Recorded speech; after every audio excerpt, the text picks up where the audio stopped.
Salut à tous, c'est Laurent et bienvenue dans ce nouveau tuto sur Affinity Publisher. Aujourd'hui, je vous montre comment passer vos documents InDesign vers Affinity Publisher. On se retrouve tout de suite après l'intro.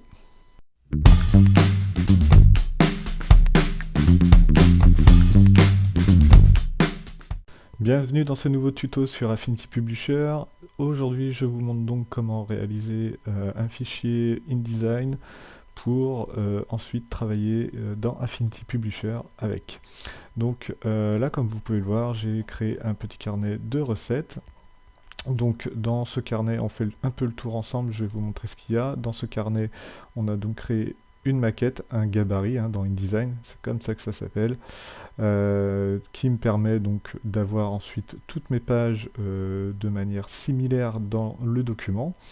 Et ensuite, j'ai créé deux autres pages, donc des pages index et une page de garde pour noter à qui appartient ce carnet et aussi avoir le titre, bien sûr, du carnet.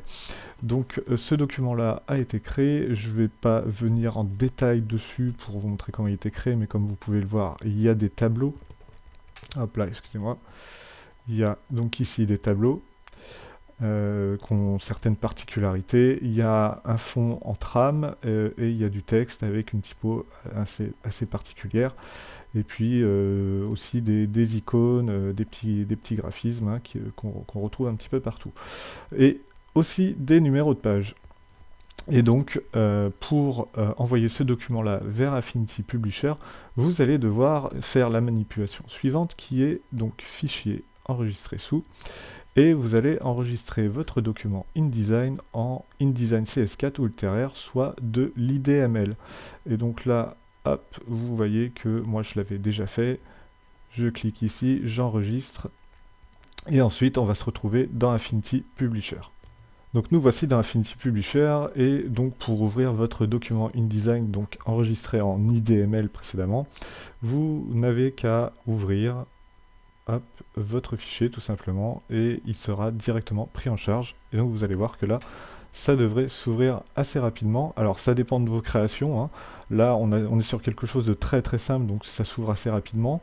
Par contre, si vous avez des créations un petit peu plus complexes, ça peut arriver que votre document mette un petit peu plus de temps à s'ouvrir. Ça dépend aussi de la configuration de votre ordinateur.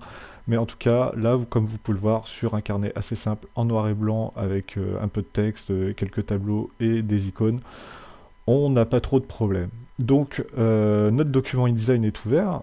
Hop, on va faire un petit peu le tour, hein, on regarde, hop, et là vous voyez qu'il me manque des tableaux, que les maquettes ne sont pas forcément bien apportées. Donc ça c'est un petit peu dommage, et donc vous voyez que ma page de garde et mes index sont plutôt similaires à ce qu'on a dans InDesign. Donc là-dessus, ça n'a pas trop bougé. Donc c'est pas mal. On voit aussi que donc, mon fond perdu est conservé. Alors peut-être qu'à l'époque j'avais mis un mauvais fond perdu, donc vous pouvez toujours revenir sur la configuration de votre document en cliquant sur le petit bouton en haut dans la barre d'outils du haut, configuration du document, et vous pouvez toujours revenir sur votre fond perdu. Et donc là vous voyez que mon fond perdu en haut et en bas n'était pas forcément le bon, donc je vais le passer à 3,2. Hop, 3,2, tac, et comme ça, j'ai quelque chose d'un petit peu plus correct. Là, c'est pareil, j'aurais par exemple pu mettre des majuscules, donc je vais revenir dessus. Hop. Donc vous voyez que là, tout mon document InDesign est éditable dans Affinity Publisher. Et on va venir se pencher sur le problème de cette maquette-ci qui n'est pas bien faite, hein, qui a été mal exportée, hein, j'ai l'impression. Donc quand on va ici, on retrouve quand on va dans notre gabarit, donc dans notre maquette, hein, notre gabarit InDesign, mais notre maquette Affinity Publisher, on retrouve quand même mes tableaux, donc tout a été importé là-dessus, c'est bien. Par contre, je n'ai pas le fond, donc là, je vais aller fouiller dans mes calques pour voir qu'est-ce qui se passe, et donc je vois que ce petit rond rose, ça a l'air d'être des images qui sont manquantes. Et donc ces images manquantes, on va essayer de les retrouver. Donc vous voyez que ici, hop, j'ai un point d'interrogation, et c'est pareil en dessous. Et ça sera pareil pour mon troisième cadre d'image. Donc pour retrouver des images, vous allez dans Documents, Gestionnaire de ressources, et vous voyez que là, j'ai un point d'interrogation qui me montre que j'ai bien des liens manquants. Donc dans InDesign, il faudrait idéalement intégrer ces liens-là. On va revenir sur InDesign vite fait pour vous montrer ce que c'est. Donc nous revoici dans InDesign, et donc là vous voyez que les cadres, ils sont juste ici. En fait, ce sont des graphiques que j'ai collés directement depuis Illustrator, donc forcément je n'ai pas de lien qui est fait. Donc idéalement, mettez un PNG avec un lien directement relié à votre dossier, comme ça Affinity Publisher refera le lien directement et vous n'aurez pas cette galère que je vis actuellement en live avec vous. Donc retour dans Affinity Publisher, donc là vous voyez je ne vais pas pouvoir rééditer le lien puisque le graphique n'existe pas, hein, j'ai pas de PNG reprenant ça puisque je l'ai copié-collé directement depuis Illustrator dans InDesign. Donc quand vous avez un PNG, vous passez par cette méthode là pour remplacer donc, les liens manquants, et hop, vous éditez les liens ou vous faites remplacer et là il n'y aura pas de problème. Vous voyez, là, moi, je peux juste rien faire puisque le graphisme n'existe pas, tout simplement. Donc, voilà. Mais vous avez la méthode déjà pour remplacer une image manquante. Donc, je ferme. Mauvais exemple. Donc, moi, ce que je vais faire, c'est que je vais tout simplement supprimer ce groupe-là. Tac.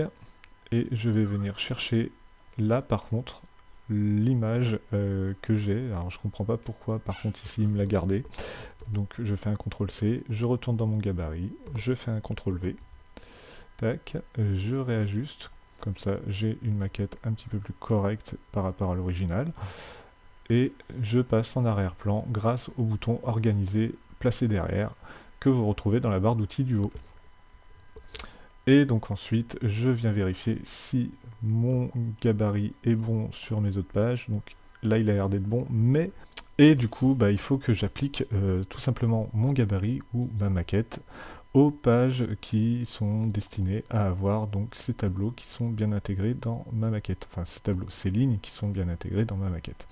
Que j'ai fait à partir de tableaux, hein, bien sûr. Bon, je vous explique pas comment faire. J'ai dû déjà le faire normalement dans le tuto guide débutant ou le tuto créer un intérieur pour KDP.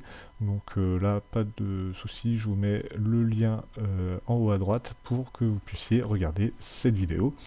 Et donc ensuite, je viens sélectionner donc la première page sur laquelle je vais appliquer mon gabarit.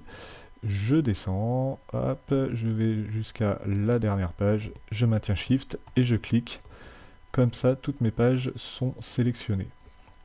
Ensuite, je fais un clic droit, appliquer maquette. Sur les pages spécifiées, donc là de 4 à 53, hein, j'aurais très bien pu aussi écrire 4-53 pour dire je prends les pages de la page 4 à la page 53 et je fais OK pour appliquer donc ce gabarit en n'oubliant pas de cliquer sur remplacer l'existant et non pas faire effacer mais bien faire migrer. Et donc là je clique sur OK et normalement magie, voilà, les tableaux sont bien pris en compte dans ma maquette. Et donc l'index, nickel, est bien là. Donc vous voyez que mes numéros de page ont bien été conservés aussi par Affinity Publisher lors du transfert. Et bah voilà, tout est pas mal. Donc ensuite, bah, vous enregistrez votre document. Hein, on conclut là-dessus, donc en fichier enregistré. Et donc là, vous pouvez l'enregistrer en Affinity, en fichier Affinity. Donc nickel, vous pouvez maintenant travailler sur un document InDesign dans Affinity Publisher. Voilà, c'est tout pour cette vidéo. J'espère que celle-ci vous sera utile. Si c'est le cas, laissez-moi un petit commentaire, un petit pouce levé vers le haut pour référencer la vidéo et la chaîne. Vous êtes déjà plus de 500 à vous être abonnés, je vous remercie beaucoup. Maintenant, ce que je souhaite faire, c'est vraiment fédérer une communauté plus active. Donc je vais, pourquoi pas, peut-être ouvrir un petit channel Telegram pour qu'on puisse échanger et que vous puissiez aussi me partager vos travaux et vos difficultés et que je sois là aussi pour vous répondre à vos interrogations sur la suite Affinity. Je vous souhaite un très bon apprentissage sur Affinity Publisher. Je vous dis à bientôt. Salut!